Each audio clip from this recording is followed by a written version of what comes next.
Trading ada direct multi levelnya itu, yaitu sih sebenarnya untungnya lu harus lihat ya, lu untungnya beneran dari trading atau cuma si Ngajak multi orang. levelnya ini yang ngajak orangnya doang gitu kan. Kalau ngajak orangnya doang ya sebenarnya nggak usah di kripto, lu di mana aja bisa gitu kan. Kalau MLM ibaratnya lu jual bungkus kosongnya serang aja juga bisa duit kalau bisa gitu kan. Kalau misalnya mau emang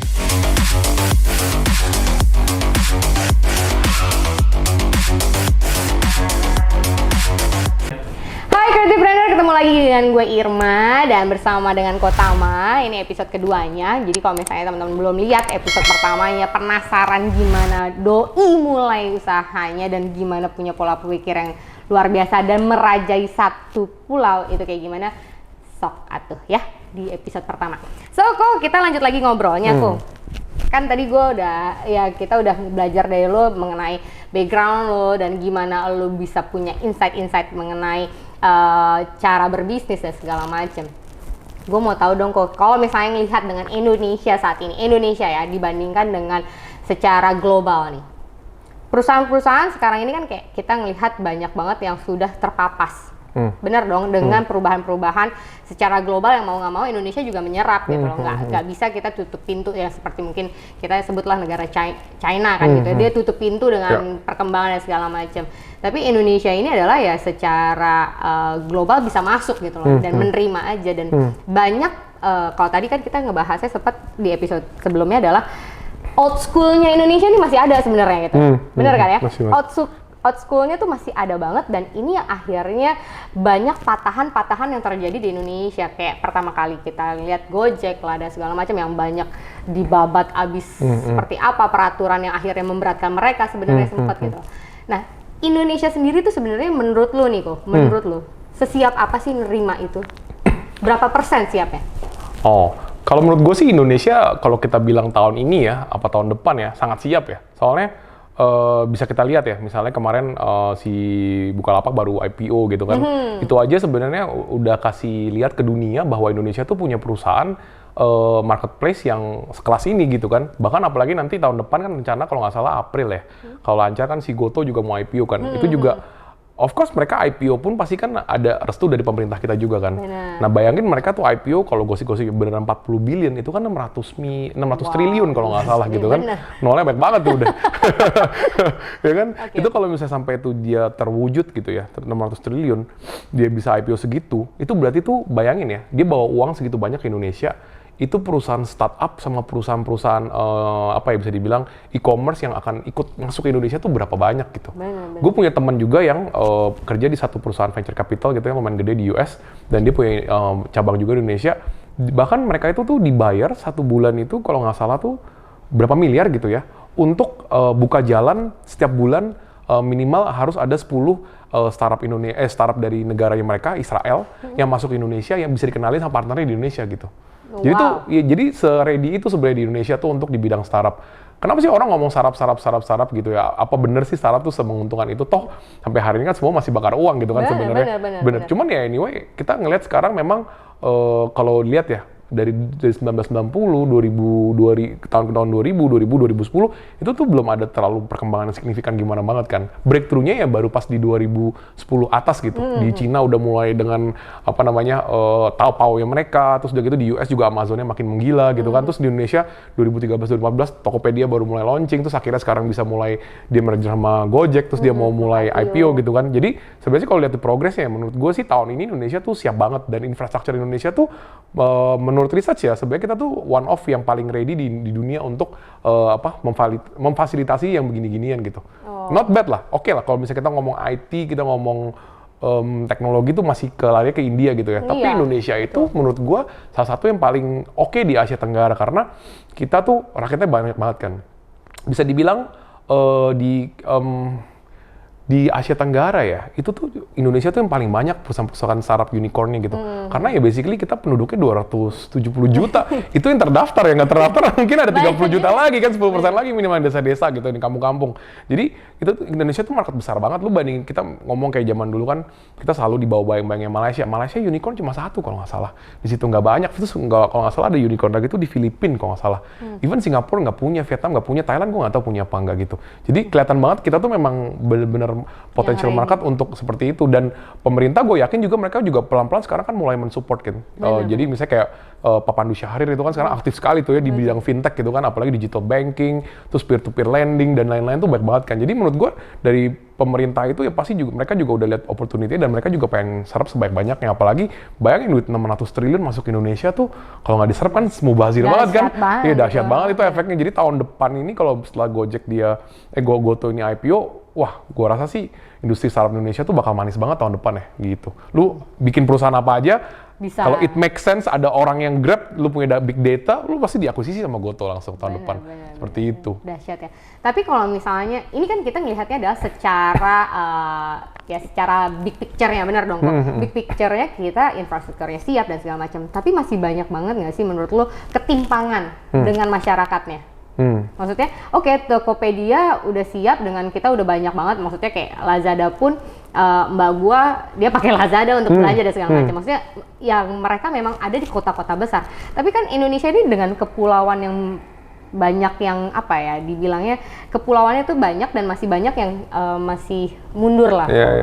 Itu kan nggak ada, maksudnya tidak apa ya, nggak balance tuh. Menurut lu gimana? Kalau menurut gue sih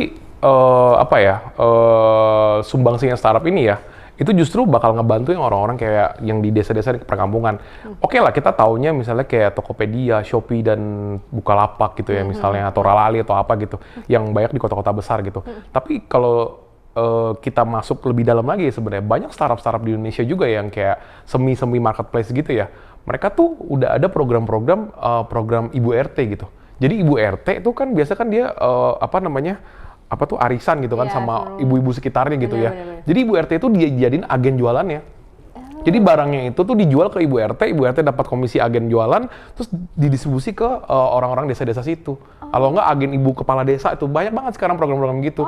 Iya, startup tuh banyak program kayak gitu, bikin program kayak gitu. Jadi memang kalau kita lihat misalnya let's say, oh iyalah Gojek terkenalnya Jakarta doang. Gimana kalau misalnya di Kalimantan, siapa yang tahu Gojek aja cari susah gitu kan. Tapi sebenarnya udah mulai banyak startup tuh yang udah masuk ke daerah-daerah situ sebenarnya. Tanpa kita tahu gitu. Dan one day mungkin sebelum kita tahu udah diakuisisi sama si Goto gitu kan. Karena dia tahu, oh lu punya traction di situ, lu bagus di situ, ya udah gue akuisisi deh, lu mau jual berapa gitu.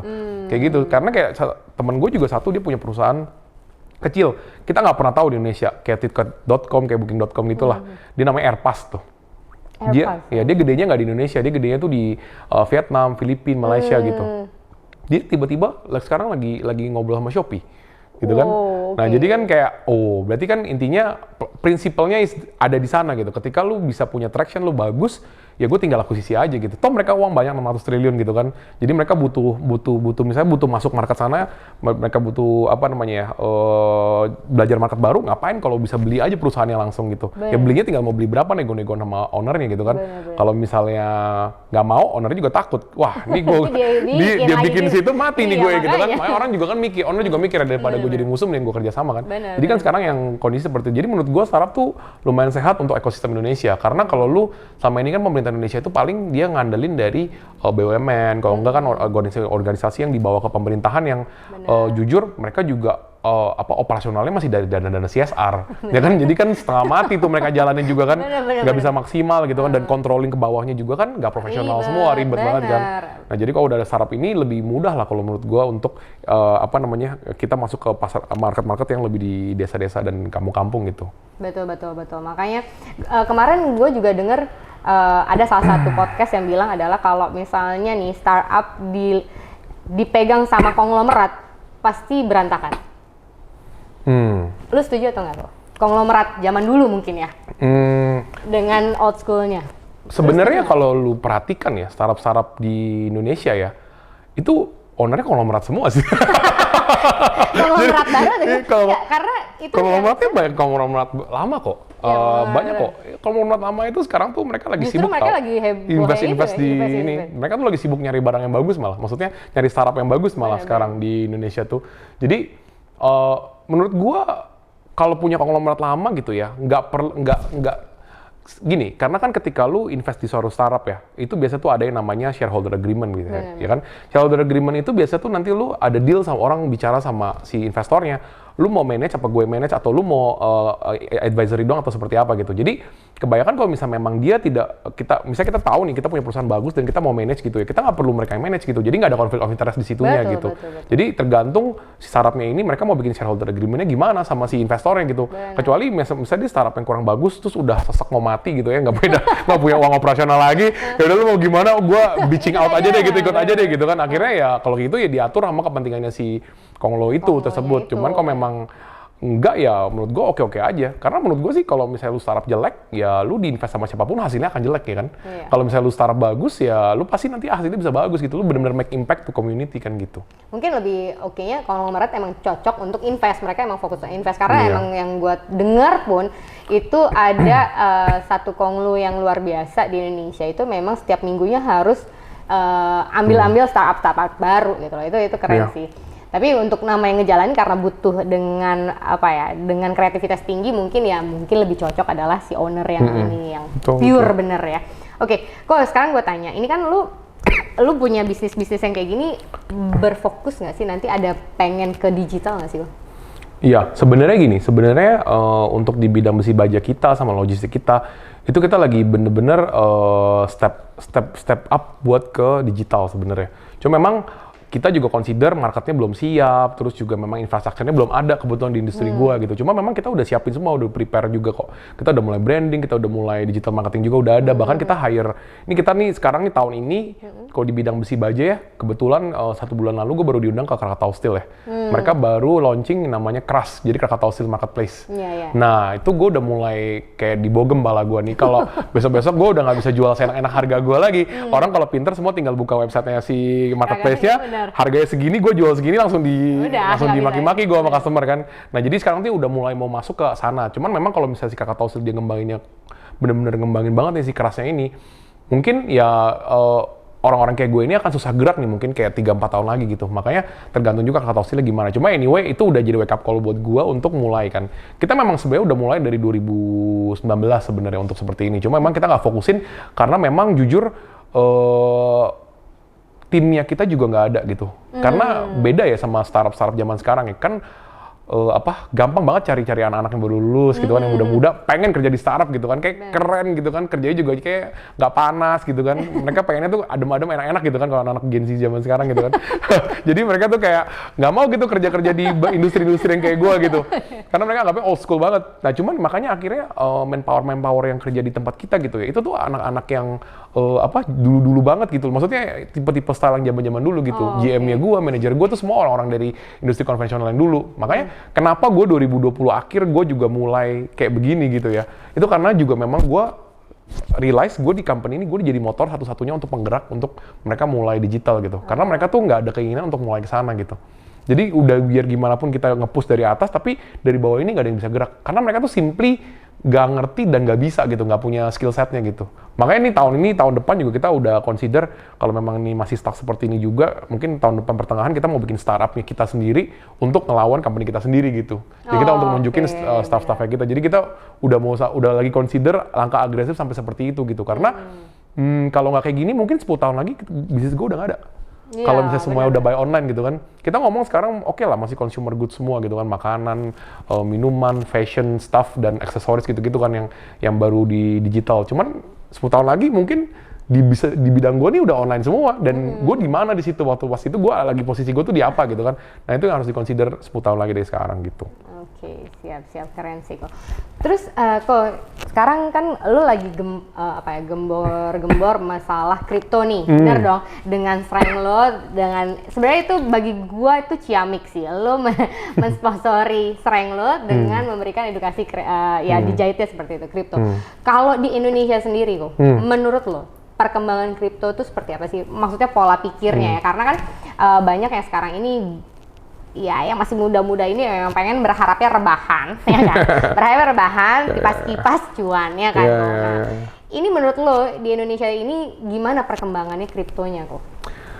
Sebenarnya kalau kita mundur satu langkah lagi ya, Indonesia itu sebenarnya kan kalau lu lihat nih investor kripto yang paling berpengaruh sekarang ya, itu tuh ada grup-grup yang zaman dulu yang udah invest kripto dari 2013, 2014 tuh ya. Betul. Itu masih masuk geng-gengnya Ernest Prakarsa segala tuh ya, sama yang the geng yang dulu-dulu, sama ada yang baru early adapter yang baru tahun 2020 pas lagi pandemi ini gitu kan. Termasuk gue sebenarnya.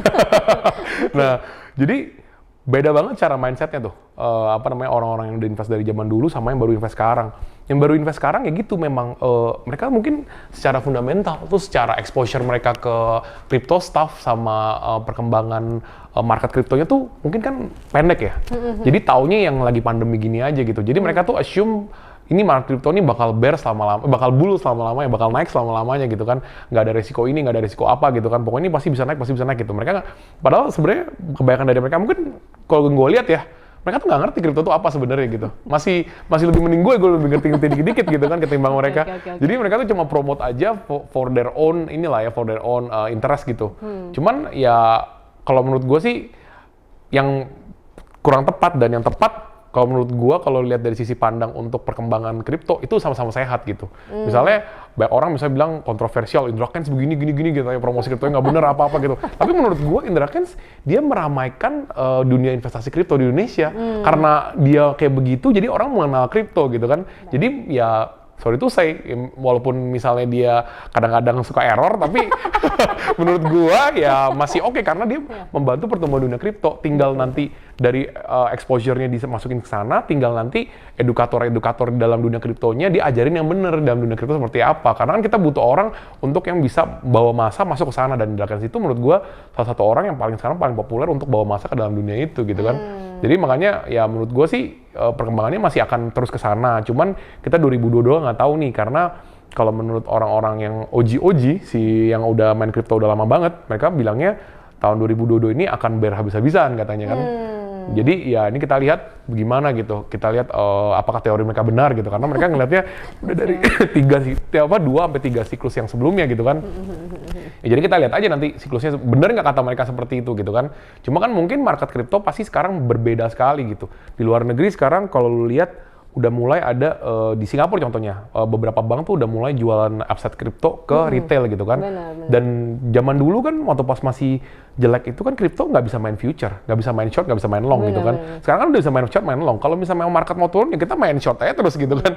Kita bisa make profit di sana berarti kan kalau gitu. Ya sebenarnya masih bisa oke perkembangannya asal lu ngerti cara mainnya dan lu tahu cara sela-selanya gimana caranya gitu. Kalau menurut gue sih masih akan berkembang terus nih aset kripto, karena lu lihat metaverse sekarang makin gila kan. Iya, kripto itu kan salah satu kandidat mata uang yang bisa dipakai dalam dunia metaverse gitu kan. Benar. Pokoknya ya harusnya sih ini jadi something, karena menurut kalau lu perhatiin juga sekarang pelan-pelan diem-diem konglo-konglo juga lagi mulai gerak ke arah sana gitu kan. Benar banget. Iya, makanya. Ya oke.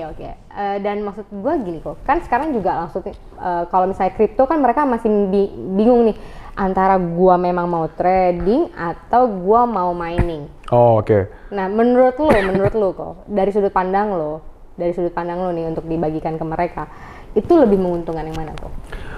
Menguntungkan tuh sebenarnya sama-sama aja kalau lu manage-nya bener kalau menurut gue. Cuman of course risk exposure-nya beda-beda gitu. Kalau misalnya lu mining, intinya lu punya alat mining gitu kan.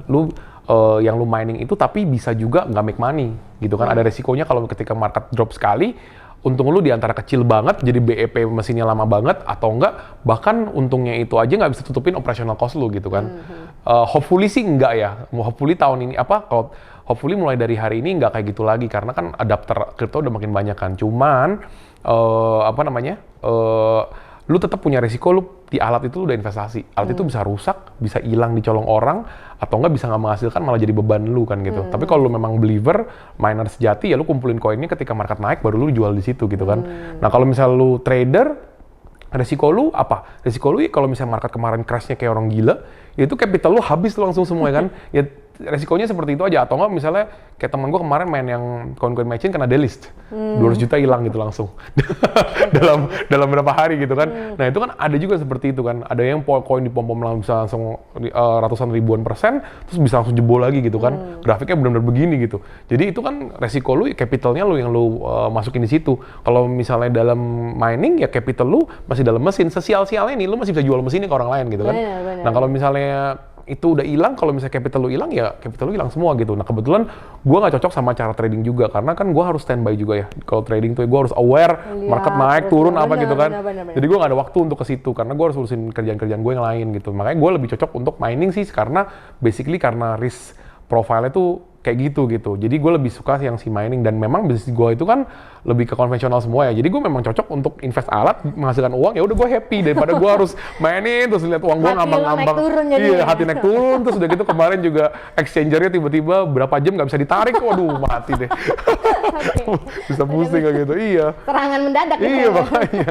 Oke, tapi gue ada yang menarik karena gue melihat memang kripto ini berkembang di Indonesia. Saking berkembangnya, ini dijual secara direct langsung. Ya. Benar nggak sih? Nah, secara direct langsung itu kan ibaratnya gimana ya kok? Untuk investasi tapi lu kayak reksadana tapi dibikin direct langsung. Iya kan? Itu yang kalau sudut pandang lo mengenai itu gimana kok? Investasi reksadana tapi maksudnya gini, kalau kripto tapi di direct langsung itu kan ibaratnya kayak ya udah kayak investasi reksadana dianggapnya mereka kan gitu. Okay. Karena jujur kalau lu ngomongin direct langsung itu kan bukan hanya orang-orang yang di kota besar kok. Kebanyakan direct langsung itu pasti mereka memang menargetkan untuk kota-kota yang lebih kecil yang mereka memang bisa bilang adalah lu tinggal invest sekian, lu akan dapat sekian. Banyak banget gitu loh. Bener kan? Yang kripto, maksudnya kripto robot-robot gitu. Iya, ya kan? Kripto robot lah. Habis itu yang sekarang tiba-tiba mining dengan direct langsung lah kan gitu kan ya. Oke. Gue mau tahu sudut pandang lo sebagai lo yang memang suka menganalisa tentang dunia kripto, dunia mining. Gimana sistemnya kalau memang itu dibikin dengan dari segi direct langsung? Sebenarnya kan kalau dunia ini ya kayak robot-robotan begini ya. Sebenarnya ya sama yang direct itu ya. Itu kan sebenarnya mulai dari forex tuh pertama kali. Benar. Ya kan? Forex itu udah ada yang bagus, udah ada yang jelek. Yang jelek ya lu tahu yang kemarin kabur hilang apa simsalabim udah nggak tahu kemana gitu kan. Itu ya udahlah mau gimana. Tapi yang bagus juga ada di forex sebenarnya. Gue tahu juga beberapa yang bagus. Nah kalau dalam dunia kripto ya, gue sampai hari ini karena dunia masih baru banget dan masih belum banyak playernya, gue belum lihat satupun yang bagus. Kalau misalnya lu cuma mau lihat as simple as robot yang bantuin lu jual beli doang, itu lu bisa style sendiri sebenarnya. Di dalam misalnya Binance gitu ya, Binance juga mereka punya Binance robot. Jadi lu bisa style, lu mau beli kapan, lu mau jual kapan gitu. Lu kayak take position, cuman lu bisa kayak jaring-jaring sendiri lah intinya gitu. Nah menurut gue fungsinya yang udah di kripto yang robot sekarang ada itu mirip kayak robotnya Binance cuma menurut gue. Cuman dia tuh ada sistem ininya kayaknya multi levelnya deh, MLM-nya gitu kayaknya kan. Nah sebenarnya kalau misalnya trading ada direct multi levelnya itu, ya itu sih sebenarnya untungnya lu harus lihat ya, lu untungnya beneran dari trading atau cuma si multi levelnya ini yang ngajak orangnya doang gitu kan. Kalau ngajak orangnya doang ya sebenarnya nggak usah di kripto, lu di mana aja bisa gitu kan. Kalau MLM ibaratnya lu jual bungkus kosongnya serang aja juga bisa duit kalau bisa gitu kan. Kalau misalnya mau emang lu bikin multi levelnya seperti itu kan. Nah, balik lagi, nah tapi kalau misalnya untuk yang mining ya, jujur gua sampai hari ini sebagai miner, gue masih nggak ngerti gimana caranya kasih fixed income untuk mining. Karena gue sendiri nggak ada fixed income untuk mining. Lu lihat aja sekarang, misalnya gue mining ETH ya. ETH itu 2-3 minggu lalu itu masih 60-an juta sekian, 63, 65 gitu kan. Hari ini tuh 53, 54, mungkin tadi ini 58 kali sekarang nih. Tapi ya kayak gitu, jadi kan sebenarnya penghasilan lu tuh nggak fix. Fluktuatif terus kan, gitu kan. Itu kita cuma ngomong range 2 minggu loh. Kita nggak ngomong range 1 bulan, mereka tuh bisa fixin 1 bulan. Itu kan, ya berarti itu ada hitungan, misalnya hitungan MLM-nya di belakangnya seperti apa, ya gue nggak tahu tuh mereka ngatur beli gimana. Alat mungkin. Iya, ya tinggal mereka ya, si investornya ini pinter-pinternya aja. Menurut mereka ini resiko nggak? Menurut mereka ini make sense nggak? Kalau nggak make sense ya berarti ya lu harus waspada ini arahnya kemana gitu kan. Karena kemarin aja udah ada Sunmod lah apalah gitu kan yang itu akhirnya 1,7 triliun apa gitu-gitu. Itu kan lu mau ngejar juga udah nggak bisa. Pusing kan? Lu mau ngejar orang yang depan lu aja lu nggak bisa apa-apain nih kan. Lu suruh bikin dia surat keterangan lah apalah. Tapi itu orangnya pulang, yang korbannya pulang. Habis itu apa? Nggak bisa. Iya kan? Nggak bisa apa-apa juga. Kayak iya. Kemarin misalnya apa lagi tuh ya. Yang kemarin baru hilang tuh. Kemarin apa tuh? Yang robot apa itu kemarin tuh? Aduh, lupa. Sunton, ya. Katanya ribuan orang lapor, mana sekarang? Nggak bisa. Nggak ada kabar apa-apa juga gitu kan. Karena secara hukum ya, maksudnya mereka secara ini kok, maksudnya dengan ya nggak ada keterpaksaan untuk ikut kan. Iya, nah betul. Itu kan yang jadi permasalahan ya. Nah makanya kalau misalnya gue boleh minta tolong nih kok, sarannya apa sih kok sebelum memang mereka mengambil keputusan untuk memang terjun ke situ. Even mau MLM ataupun ya sendiri gitu loh kok. Ya, sebenarnya gini ya, kalau lu sama aja sebenarnya investasi kripto tuh kayak lu bisnis juga gitu. Lu sebelum terjun, lu belajarin dulu apa yang lu mau terjunin. Kayak gue sebelum masuk ke kripto itu gue 1 bulan tuh full research soal kripto tuh. Gue pelajarin sejarahnya, pergerakannya, terus udah gitu apa koin-koinnya apa aja sih. At least yang top 20 itu gue pelajarin apa gitu, white papernya apa. Oh kurang lebih tuh berarti kripto tuh begini nih model-modelnya. Lu white paper bikin bikin planningnya 10 halaman, disclaimernya 8 halaman gitu. Jadi kayak lu nggak mau disalahin juga kalau koinnya hancur berarti kan gitu kan. Jadi lu udah tahu nih, oh ya udah nih isinya sama sampahnya mirip-mirip jumlahnya. Berarti kan ya lu udah tahu tuh gimana kan. Nah jadi kan lu harus belajar dari situnya, prinsipal di dalam dunianya tuh seperti apa. Jadi lu harus ngerti cara mainnya, itu satu. Kedua, kalau misalnya memang lu tertarik sama program-program kayak misalnya yang fixed income, fixed return gitu-gitu, lu harus lihat foundernya dulu siapa gitu. Kalau lu lihat as simple as foundernya, lu Google aja abis itu. Pasti lu kelihatan kok itu foundernya dulu pernah ada case apa, kasus apa atau apa gitu. Itu gampang banget cara ngeliatnya. Kita nggak usah ngomongin di Indonesia doang, yang di luar negeri pun banyak. Kayak misalnya sekarang, kayak kemarin ada misalnya Binance gitu ya. Kita kalau kita search soal si foundernya pun pasti kita bisa lihat kok sejarah dia tuh dulu ngapain aja, apa aja gitu, pernah ada apa aja gitu. Itu bisa kelihatan gitu. Jadi kalau gue bilang sih yang paling penting itu lu tahu dulu industrinya seperti apa, cara mainnya gimana nih di industrinya gitu. Jadi lu udah ngerti nih kalau misalnya orang approach lu, oh nih orang ini tujuannya apa gitu kan. Nah itu sama kedua ya lu lihat nih, kalau misalnya lu tertarik sama fixed income, lu lihat foundernya siapa gitu. Kalau memang foundernya dia reliable gitu dan maksudnya juga track recordnya bagus, ya boleh aja misalnya lu join asalkan dia legal, asalkan dia terdaftar di pemerintah gitu kan. Kalau misalnya udah backgroundnya udah aneh-aneh, ya berarti lu udah harus siap-siap. Ya lu ini play the game aja gitu kan sampai kapan dia meledak kayak Sunmod dan lain-lain, ya lu udah harus siap-siap di situ gitu kan. Ya kurang lebih seperti itu aja sih, simple aja sih kalau dalam dunia ini karena ya semua balik lagi ke foundernya. Kadang-kadang kita mau ngomong yang koperasi-koperasi gitu, kita tahu ownernya siapa aja, kita nggak bisa apa-apa juga kalau misalnya kita ada urusan sama mereka kan. Susah lah kalau urusan sama orang-orang seperti itu, karena mereka udah pegang uang banyak gitu kan. Kita bisa apa kita? Tinggal ya tutup ya kan. Iya. Bagi Indonesia ya kan. Oke, cool. Jadi kalau misalnya melihat memang kalau tadi perekonomian itu tidak terlalu berpengaruh karena kripto ini sebagai aset, berarti kan memang masih ya dibilang ekonomi masih tidak terlalu, malah lebih bagus gitu ya kalau karena pemutaran uangnya juga lumayan. Kalau misalnya menurut lu, sudut pandang lu, karena kan kalau gue ngeliat di Australia itu sebenarnya dia udah ada kayak kartu debitnya yang kayak waktu kemarin gue sempat kasih lihat ke lu kan, kartu debitnya yang memang kripto bisa dibuat beli kopi, segala macam. Kalau menurut lu take time berapa lama di Indonesia untuk sampai seperti itu? Oh, ini agak sulit diprediksi ya, karena kan Indonesia ini kan sekarang kita lagi bikin CBDC ya, Central Digital Banking lah intinya gitu. Nah, itu kan sebenarnya kan untuk untuk counter si kripto tersebut gitu kan, supaya rupiah itu ada e-rupiah ya, ada digital rupiah gitu kan. Karena Indonesia gini ya, PR-nya karena memang secara undang-undang kita itu diakuinya hanya rupiah lah yang sebagai exchange currency kita gitu kan. Even sekarang kan dolar dan lain-lain pun udah nggak boleh lagi yang ditukar di Indonesia. Jadi secara undang-undang itu harus ngerubah itu juga menurut gua nggak gampang karena kan harus banyak ini. Dan Indonesia ini kan sebenarnya ikutin policy Amerika, US kan. Karena kita kiblat ekonomi kita tuh ini banget lah, US banget gitu. Kayaknya sih menurut gua perjalanannya akan sangat susah gitu. Karena instrumen kita itu instrumen yang untuk ekonomi seperti US, dan yang US pun sebenarnya mereka tuh masih rejectionnya masih gede banget ke cryptocurrency ini karena ya kalau misalnya semuanya udah bisa di dalam dunia kripto pasti kan mata uangnya keganggu ya. Nggak ini, apalagi Indonesia ini kan gampang banget digoyang-goyangnya gitu kan. Agak bahaya kalau misalnya itu berubah semua ke dalam dunia kripto. Jadi menurut gue masih panjang lah, at least 20 tahun lagi mungkin. 20 tahun lagi ya.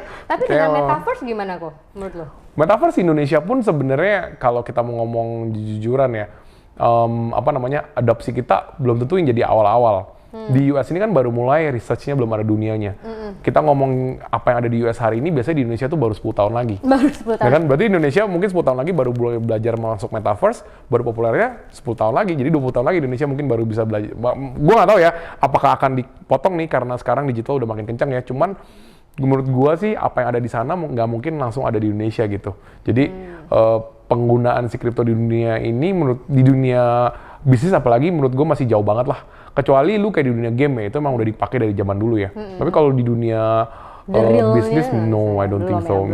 Belum. Oke, thank you Kotama. Tips dong Kotama, kan gue ngelihat lo dengan sangat kreatifnya nih. Gue nggak tahu sih tim lo emang oke banget atau memang dari dasarnya kan kalau lo tadi bilang adalah elunya nih motornya untuk digital kan. Nah, apa sih yang akhirnya membuat lu melihat sesuatu yang selalu bisa menarik orang untuk attention ke lo, ke brand lo dan segala macam? Sebenarnya tergantung bisnisnya ya. Balik lagi sebenarnya kalau gua lebih suka tuh usaha yang aman-aman aja gitu. Jadi kalau misalnya gua mau makan, kayak sekarang nih kan gua mulai di F&B gitu ya. Jadi karena enak, jadi gua mau mulai. Kalau nggak enak, gua nggak mau mulai gitu. Sebelumnya juga ada beberapa yang orang offering gua konsep gitu, minta gua bantu ngembangin bareng dia. Tapi gua makan makanan mereka nggak enak gitu. Nah itu gua nggak mau, karena basically gua itu selama ini bisnis ya, pasti paling ngelihat nilai krusialnya itu apa. Yang paling fundamentalnya itu apa? Misalnya, let's say, kalau makanan, lu harus lihat makanannya enak. Rasanya. Kayak misalnya gue mulai buka villa di Bali gitu ya. Gue mau bikin tempat yang bagus juga gitu. Gue nggak mau bikin tempat yang abal-abal gitu. Jadi buat orang nginep, mereka enak, mereka nyaman. Gue promote, gue doing the business, gue happy gitu. Karena gue tahu orang kalau stay di tempat gue, mereka bakal happy gitu. Jadi gue nggak perlu effort untuk marketing lagi gitu. Karena biar gimana pun lu lihat deh, banyak banget brand-brand juga ya yang udah effort marketing gila-gilaan, mereka booming di awal, habis itu napasnya habis hilang gitu kan. Karena kalau menurut gue tuh ngembangin brand tuh bukan soal siapa duluan, siapa lebih besar, siapa lebih cepat, siapa lebih keren, siapa yang bisa sampai ke finish line-nya. Itu yang menurut gue paling harus di ngertiin sama semua orang yang mau ngembangin brand. Mau brand makanan, mau brand usaha, dan lain-lain semua harus kayak gitu. Jadi kayak nggak perlu cepet-cepetan duluan gitu. Yang penting tuh bisa stabil dan sampai finish line gitu. Kayak dulu Janji Jiwa, sebelum mereka nge-booming, mereka tuh struggle dulu loh beberapa bulan pertama gitu.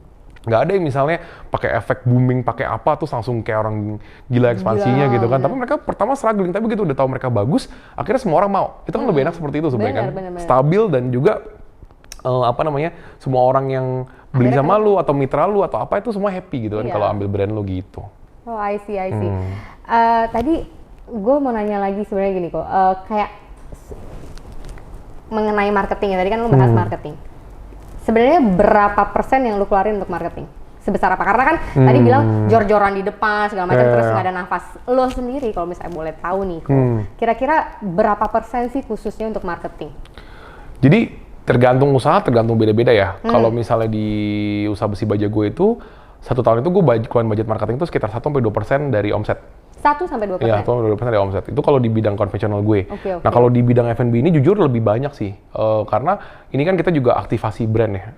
Brand activation pertama kali banget, jadi harus ditahu. Jadi kita banyak banget tuh campaign ini itu. Terus kita juga tiap minggu juga kita post di media tuh 2-3 media minimal kita post juga untuk makanan dan lain-lain. Jadi kita selalu spend uang terus gitu. Sampai hari ini bahkan kita ada program kirim teman yang tiap hari kita kirim ke orang terus gitu. Jadi udah jalan hampir 2 bulan udah jalan kayaknya. Seperti itu. Jadi emang kita semua jalan gitu. Jadi tapi anyway ini kita anggap sebagai investment brand di awal kita gitu. Kita mau untuk exposure seperti ini dan sekarang juga kita udah mulai masuk ke promosi-promosi yang di Gojek sama Grab juga gitu. Jadi itu juga sebagian porsi kita juga burn uang kita sendiri juga gitu sebenarnya. Jadi ya kalau mau ngomong di berapa budgetnya nggak ada budget fix, tapi tergantung masing-masing kepentingan brandnya itu mau jadi kayak apa gitu. Kayak villa kita di Bali juga sekarang lagi burn uang juga lumayan di situ sebenarnya untuk promosi sana sini, undang selebgram juga apa gitu-gitu. Oh, I see. Jadi nggak ada patokan, maksudnya kan banyak yang bilang adalah ya udah lu budget marketing tuh 70% tuh untuk marketing gitu, untuk brand activation katanya gitu. Oh, kalau misalnya mungkin kalau udah well established mungkin bisa kali ya, karena kalau menurut gua ini banget ya, dinamis banget dunia F&B tuh.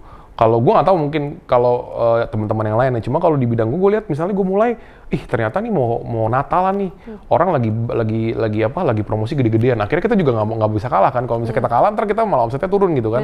Ya, jadi makanya kita juga berarti harus spend banyakan juga untuk promosi di Gojek sama Grab gitu. Jadi ntar pas nanti Valentine ada lagi kan apa gitu, ntar pas mau deketin bulan puasa Lebaran ada lagi gitu kan, nggak habis-habis. Jadi menurut gue dinamis banget sih kalau dunia F&B tuh, agak susah kalau dibajetin fix segini gitu. Kalau kita misalnya penjualan udah bagus ya kita maintain aja, nggak harus terlalu gitu, karena kan dunia F&B itu ada yang namanya digital marketing untuk exposure, tapi ada juga namanya digital marketing untuk funneling. Funneling itu ketika lu marketing ada orang tertarik sama kontennya lu, nah terus lu tuh bisa retargeting lagi ads-nya ke mereka gitu kan. Nah itu lu ada caranya gitu loh, kalau ngerti lu bisa hemat uang budget dari sana sebenarnya. Jadi nggak perlu ada budget fix, yang penting lu bisa retargeting lagi bagus, tergantung ntar yang lu targeting berapa banyak, lokasi di mana apa gitu kan, kayak gitu sih. Oke, keren ya. Satu pertanyaan terakhir sebenarnya, gue mau dong. Sebenarnya gimana? Kan kalau gue ngeliat nih tadi di tempat lo tuh, tim lo tuh kayaknya menyenangkan sekali gitu ya. Dan lo bangun juga di media sosial, gue ngeliat Sreng itu, admin Sreng juga bahagia banget, kayak segala macam. Sebenarnya apa yang lo buat sih kulturnya di setiap bisnis lo? Sebagai lo, sebagai leadernya gitu loh. Sebenarnya sih kalau di tempat gue tuh, kalau lu perhatiin ya, tim-tim kita tuh rata-rata tuh muda-muda semua.